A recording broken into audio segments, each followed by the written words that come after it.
as vacinas são vítimas do próprio sucesso.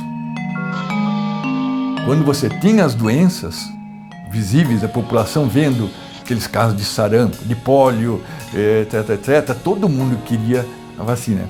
Mas de repente, que doença é essa? Eu não conheço, por que meu filho vai tomar uma vacina contra uma doença que eu nunca vi? Então, esse é o resultado do sucesso das vacinas.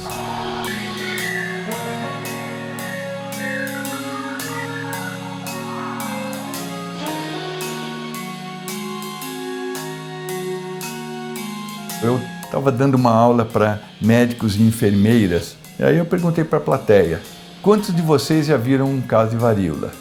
Nenhum. Quantos de vocês já viram um caso de sarampo? Nenhum. Quantos de vocês atenderam um caso de pólio? Nenhum. Quantos de vocês já viram um caso de febre amarela? Nenhum.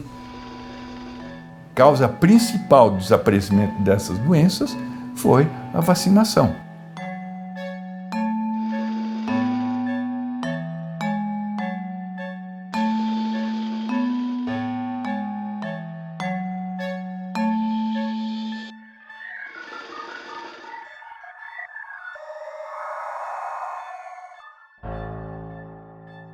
Em relação a pólio, quase toda família tinha um caso com muletas, com pernas mecânicas, ou nos casos mais graves, no pulmão de aço. Quem já visitou o departamento onde tinha pulmão de aço na época, viu que era uma das coisas mais chocantes que a gente podia ver. Hoje, nós não temos mais pólio, a não ser em 2 países do mundo. Não é mais só uma questão de você vacinar seu filho para proteger os seus coleguinhas de classe ou de escola. Quer dizer, o alcance é muito, muito maior. É um problema mundial, esses surtos ou epidemias que surgem a partir de comunidades não vacinadas. Se nós pegarmos as decisões individuais contra a própria vacinação ou dos dependentes, nós temos argumentos de ordem filosófica, de ordem religiosa, e nós temos um fenômeno bastante comum, que é o medo dos eventos adversos das vacinas. As vacinas podem ter efeitos colaterais, mas esses eventos adversos são seguramente muito, muito, muito inferiores aos danos causados pela doença em si. Por exemplo, nós recentemente tivemos um surto de sarampo aqui em São Paulo. E foi numa escola em que, por uma linha filosófica, os alunos não eram vacinados. Eu fui consultor do Hospital Infantil da Cruz Vermelha Brasileira, quando ainda nós tínhamos surto de sarampo, nós tínhamos enfermarias lotadas de casos de sarampo e as crianças morrendo, eram números assustadores.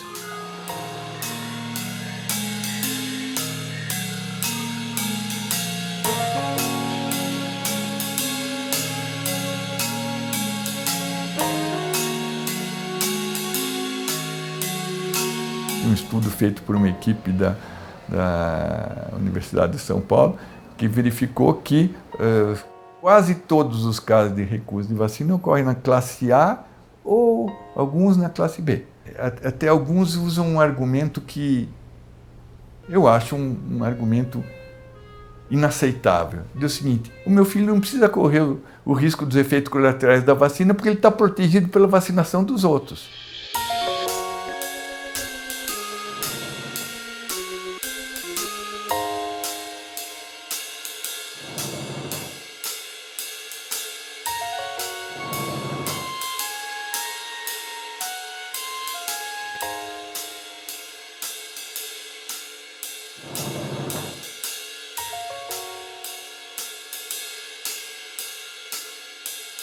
Então, uma das frases que a gente discute sempre é se a liberdade individual pode se sobrepor à liberdade coletiva.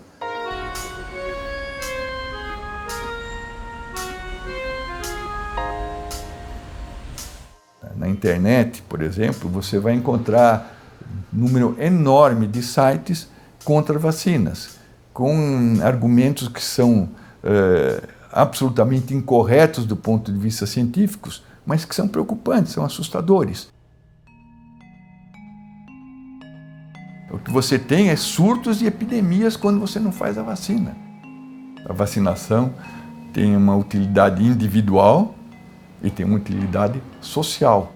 relatar uma coisa curiosa, que nós estamos fazendo uma reforma no Emílio Ribas, encontraram num depósito um caixote cheio de livros. Vamos olhar, eram os registros de entrada de pacientes no hospital em 1918 e o destino desses pacientes, o que aconteceu com eles.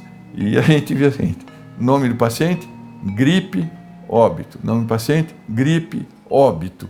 Essa história de que a gripe no Brasil não foi tão grave é um erro histórico. O impacto da gripe espanhola foi muito, muito severo aqui no Brasil. Com a vacina a gente consegue combater as grandes epidemias de gripe. E depois que você tem uma vacinação em máxima população, a gripe praticamente desaparece ou ficam números de casos muito reduzidos.